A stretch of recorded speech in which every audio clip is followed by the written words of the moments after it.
Sé un hombre proveedor, consíguete un hombre proveedor. Bueno, mi pregunta aquí sería, ¿cuántos hombres tienen para proveer? Pero ¿cuántos hombres en realidad están en la posición de poder tomar esas decisiones y libertades económicas? De verdad que yo ya no quiero responder a este tipo de videos, pero no sé por qué me persigue ese contenido. Sí, claro, muy bonito escuchar que para ser un hombre tienes que ser un proveedor y en realidad darte cuenta de que el salario no te da ni siquiera a veces para mantenerte a ti mismo. Entonces vamos a desenmascarar estos mensajes del neofeminismo moderno y obviamente emitidos desde el privilegio. Yo soy Michelle Nadine y aquí hablamos de filosofía. ¿Quieres ser un hombre proveedor?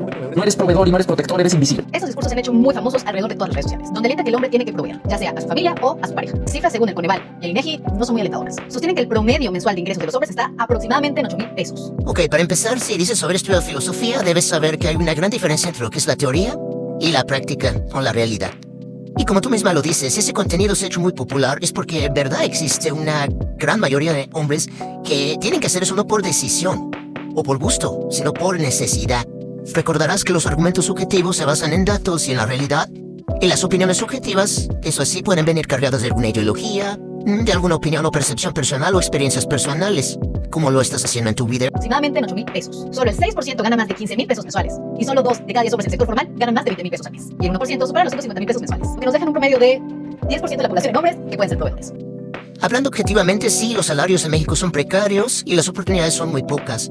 Y de acuerdo a tu análisis, si ese 10% de hombres pueden ser proveedores, ese 90% de hombres que según tu análisis los descartas como proveedores porque no ganan lo suficiente, en la realidad sí lo hacen. Existen muchas familias en las cuales por diversas causas, no por constructos sociales o por decisión propia, la mujer no puede trabajar y no puede colaborar económicamente a las necesidades del hombre, ya sea porque no creció en un entorno favorable para poder estudiar o porque no tiene las habilidades necesarias para ejercer o no puede hacerlo simplemente. En ese caso solo el hombre lo puede hacer y lo tiene que hacer. Y sí, aunque te sorprenda, hay muchas familias que tienen que sobrevivir con salarios como los que a ti te parecen bajos.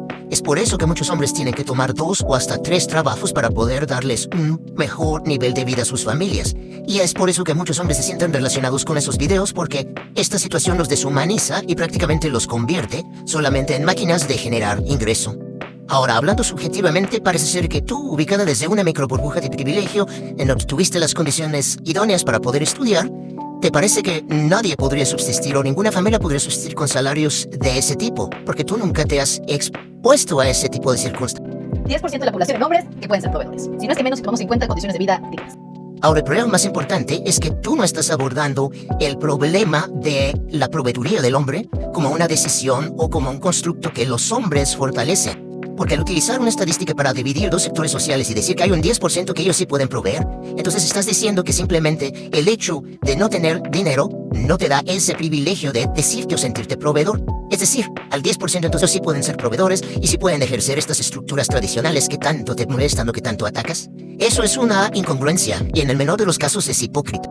Porque entonces, usando ese criterio, yo te preguntaría, ¿cuál es el porcentaje de las mujeres que pueden ser proveedoras? Vas a encontrar en los datos que es mucho menor al de los hombres. Por las mismas circunstancias que ya mencioné, la falta de oportunidades y diferentes factores. Pues una bola de hombres frustrados con las mujeres en vez de con un sistema que los mantiene en condiciones precarias. Hablando objetivamente, sí lo hacen. De hecho, la mayoría de los movimientos sociales y las protestas se han hecho por grupos liderados por hombres. Las grandes manifestaciones, los grandes movimientos, los grandes estallidos sociales históricamente han sido liderados y combatidos por hombres. La Revolución Francesa, la Revolución Rusa y muchas otras revoluciones.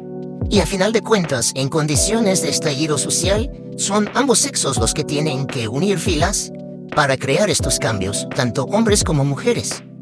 Ahora, hablando subjetivamente, entonces, ¿por qué no haces tú ese llamamiento? Estás diciendo que los hombres no lo hacen y no se quejan con un sistema que los oprime, pero tú estás haciendo exactamente lo mismo al descalificar a hombres que se sienten no identificados en una dinámica de pareja, sino solo como proveedor, y señalándolos de no levantarse en contra del sistema o no cambiar esos roles. La pregunta sería ¿por qué no lo haces tú? Si tú sí estás en posición, en una microburbuja de privilegio en la que tienes educación y por lo visto posibilidades económicas, ¿por qué no lo haces tú? ¿Por qué no haces ese llamamiento a las mujeres como tú a que ustedes se incluyan a esas luchas? Entonces, objetivamente, no estás dando argumentos para realmente discutir si estas estructuras son impuestas por los hombres o benefician a los hombres o cómo hacer para cambiar.